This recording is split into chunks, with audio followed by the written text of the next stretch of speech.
तो दोस्तों welcome to money stocks. तो इस वीडियो के अंदर मल्टीपल स्टॉक्स के बारे में हम लोग बात करेंगे। तो चलिए सबसे पहले हम लोग बात कर लेते हैं ट्राइडेंट के बारे में। तो ट्राइडेंट का अगर आप आज के दिन का परफॉर्मेंस देखोगे 5% की रैली हमें ट्राइडेंट के अंदर नज़र आ चुकी है।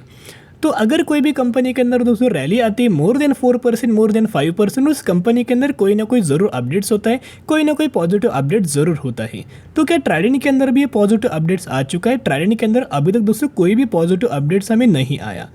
तो किसके द्वारा, किस वजह से ट्राइडेंट के अंदर आज के दिन हमें 5% की रैली आई? अब इसके पीछे के बहुत सारे हमें रीजंस दोस्तों देखने को मिल सकते। सबसे पहले रीजन ये है कि लगातार का दोस्तों एक कंपनी हमें एक रेंज के अंदर चल रही है, लगातार करेक्शन के अंदर चल रही है। तो कोई भी कंपनी लगातार करेक्ट नहीं होती, बीच बीच में आपको स्पाइक नजर आता है, फिर रिटर्न इन्वेस्टर ट्रैप होते हैं, फिर आपको एक गिरावट आएगी, फिर स्पाइक आ गए, फिर गिरावट आएगी, फिर स्पाइक आएगा और फिर गिरावट आएगी।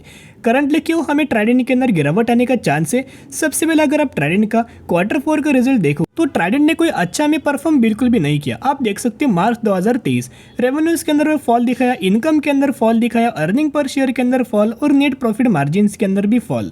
यानी कि ट्राइडेंट का जो Q4 का जो परफॉर्मेंस था वो बहुत ही ज़्यादा हमें बुरा नजर आया है। Q1 के बेसिस के ऊपर, Y-on-Y बेसिस के ऊपर कंपनी ने कोई अच्छा में परफॉर्म नहीं किया है।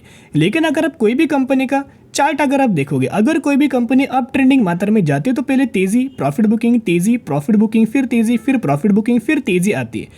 या फिर कोई कंपनी के अंदर अगर आपको नेगेटिविटी माहौल अगर बन रहा है तो सिर्फ और सिर्फ उस कंपनी के अंदर करेक्शन ही नहीं आएगा, उस कंपनी के अंदर करेक्शन आएगा, फिर स्लाइटली रिकवरी, फिर करेक्शन, फिर रिकवरी, फिर करेक्शन। इस तरह से प्राइस रेंज आपको नजर आएगा। इस तरह से रेंज के अंदर दोस्तों कंपनी गिरावट के अंदर हमें देखने को मिल सकती है। देखिएगा कंपनी दोस्तों कोई बुरी नहीं है, कंपनी फंडामेंटली बहुत ज़्यादा स्ट्रांग है, एज वेल एज कंपनी का बिजनेस भी बहुत अच्छा है। लेकिन क्या होता है, अगर कंपनी फंडामेंटली भी स्ट्रांग है, सिर्फ नाम से नहीं, कंपनी का बिजनेस तो अच्छा है लेकिन वो कंपनी के पैरामीटर्स के अंदर हमें नजर नहीं आ रहा।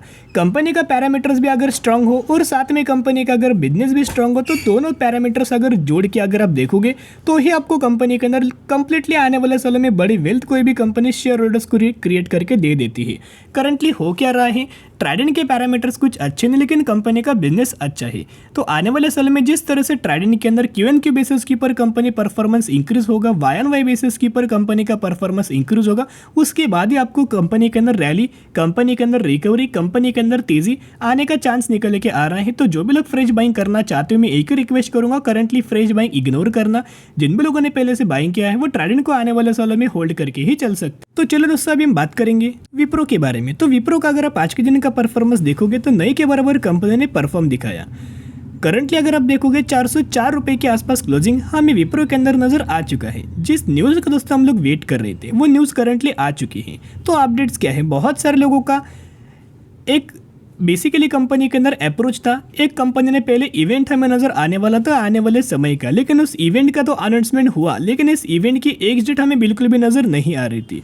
अभी बहुत सारे लोग समझ चुके होंगे कब कौन सा इवेंट हमें विप्रो के अंदर आने वाले समय के अंदर आने वाला है। तो चलिए अभी हम आ चुके हैं अपडेट्स की पर। यहाँ अगर आप देखोगे डेट एंड टाइम मेंशन देखिएगा, आज के दिन ये अपडेट्स निकल के आ चुका है। फ्रेश अपडेट्स के बारे में हम लोग बात कर रहे हैं।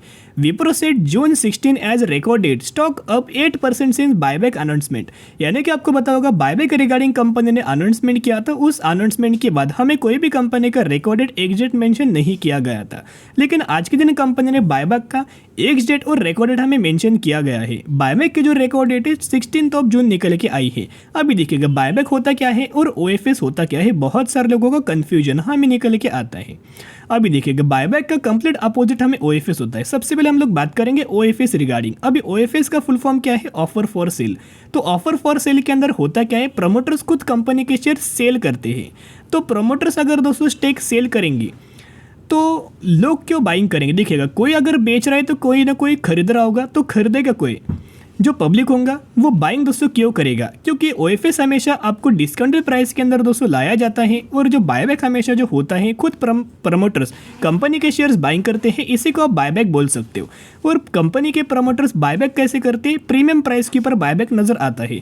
फॉर एग्जाम्पल कंपनी का 100 रुपये के ऊपर प्राइस चल रहा होगा और कंपनी बायबैक प्राइस देगी 130 रुपये, 140 रुपये, तो इसी के आसपास आपको बायबैक नजर आता है। प्रीमियम प्राइस के ऊपर दोस्तों बायबैक हमें नजर आ जाता है। तो आई होप दोस्तों बायबैक रिगार्डिंग आपको समझ में आ चुका होगा, ओएफएस रिगार्डिंग आपको समझ में आ चुका होगा। चलिए अपडेट्स अगर आप देखोगे तो IT service firm set 16th of June as a record date of its 12,000 crore buyback plan, यानी कि 12,000 करोड़ का जो बायबैक का कंपनी ने प्लान किया था जिसकी रिकॉर्ड डेट 16th ऑफ जून निकल के आ चुकी है।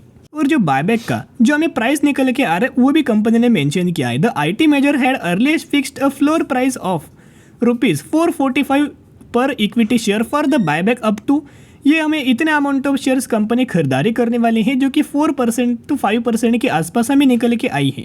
यानी कि धीरे धीरे करके आपको विप्रो के अंदर रैली आएगा। कब तक हमें रैली आएगा? जब कंपनी का 445 रुपीज़ तक प्राइस जाएगा तब तक कंपनी के अंदर तेजी आएगा और उसी प्राइस रेंज तक कंपनी खुद कंपनी के शेयर्स हमें बाइंग कर सकती है और धीरे धीरे करके विप्रो के अंदर तेजी नजर आ सकती है। सेकंड रीजन विप्रो के अंदर और हमें तेजी आने का पीछे का रीजन क्या है? सबसे पहले अगर आप कंपनी का Q4 का अगर आप रिजल्ट देखोगे तो कंपनी ने Q4 के अंदर फ्लैट हमें परफॉर्म किया था। रेवेन्यूज के अंदर देखोगे पॉजिटिविटी, नेट इनकम के अंदर देखोगे तो flat performance, earning per share flat और नेट प्रॉफिट मार्जिन्स भी ऑलमोस्ट 10% की करेक्शन। यहाँ अगर आप एज कंपेयर टू पिछला क्वार्टर अगर आप देखोगे उससे पिछला क्वार्टर से अगर आप देखोगे तो कंपनी बुरा परफॉर्म कर रहा था। इसी की वजह से रिजल्ट जब भी कंपनी अनाउंसमेंट करता था उसके बाद ही करेक्शन हमें नजर आ जाता था। लेकिन इस वक्त करेक्शन क्यों नहीं आया? क्योंकि कंपनी ने फ्लैट परफॉर्मेंस दिखा चुकी है। तो आई होप दोस्तों बायबैक रिगार्डिंग जितने भी आपके कंफ्यूजन होंगे अच्छे खासे क्लियर हो चुके होंगे और डेट भी आपको मिल चुका है। सेकेंड चीज़, अगर आप कंपनी का कॉन्फिडेंस बढ़ाने के लिए अगर हम बात करें तो हम लोग बात करेंगे म्यूचुअल फंड्स का डेटा के बारे में। जिस तरीके से मैं एक ही पॉइंट शेयर करूंगा, शॉर्ट टर्म बेसिस के ऊपर विप्रो के अंदर बाइंग मत करना, कोई आपको रिटर्न नहीं मिलेगा। लेकिन लंबे समय के लिए अगर आप जाते हो तो बड़ी कंपनी बड़ी वेल्थ आपको क्रिएट करके दे सकती, इतना इन कंपनीज के अंदर पोटेंशियल तो निकल के आ रहा है। म्यूचुअल फंड्स का बाइंग का डेटा देखोगे मई 2023 का अपडेटेड डेटा 69 म्यूचुअल फंड्स की बाइंग एंड 51 म्यूचुअल फंड्स की सेलिंग हमें विप्रो के अंदर नजर आ चुकी है। यानी कि जो लगातार म्यूचुअल फंड्स विप्रो के अंदर बाइंग करने की कोशिश कर रहे हैं। चलिए शेयर होल्डिंग पैटर्न्स के बारे में भी हम लोग बात कर लेते हैं। आपको समझ में आएगा कौन कौन विप्रो के अंदर बाइंग कर रहा है, कौन कौन विप्रो के अंदर सेलिंग कर रहा है। म्यूचुअल फंड्स तो खरीदारी कर रहे हैं ये तो आपको पता लग चुका है। सेकंड एफआईज अगर आप देखोगे पहले इनके पास 6.30% का स्टेक था, वो बढ़ा के 6.38% का स्टेक किया। डीएस अगर आप देखोगे 7.84% का स्टेक था, वो बढ़ा के 8.01% का स्टेक किया। एफआईज डीएस ने माल बाइंग किया है। और पब्लिक अगर आप देखोगे 16% का स्टेक था, 12.5% का स्टेक करंटली पब्लिक के पास नजर आ रहा है।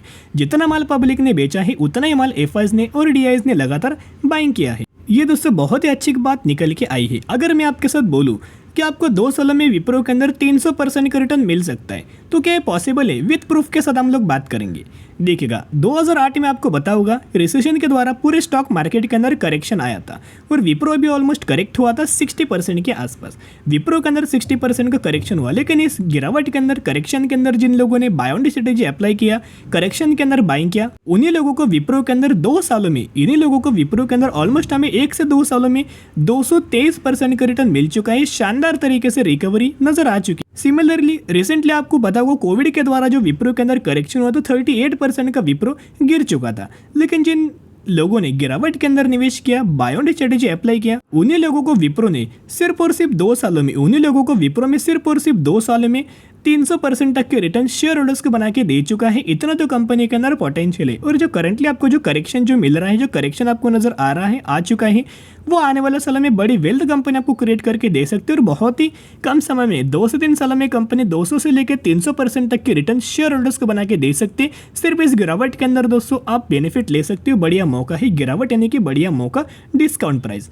तो जरूर बाय ऑन स्ट्रेटेजी अप्लाई करके विप्रो जैसी फंडामेंटल स्ट्रॉन्ग कंपनी को जरूर लंबे समय के लिए होल्ड करना। तो चलिए अभी हम लोग बात करेंगे एनडीआर ऑटो कंपोनेंट लिमिटेड के बारे में। यही वो कंपनी है जिसके अंदर 1:1 रेशियो के अंदर बोनस का आपको बेनिफिट मिलेगा, यानी कि 4:4 रेशियो ऐसा भी आप ये बोल सकते हो। तो अगर आपके पास इस कंपनी के 4 शेयर होंगे तो 4 के बदले 4 आपको बोनस शेयर दिया जाएगा और यही एग्जीक्यूशन के बाद आपके पास हो जाएंगे 8 शेयर।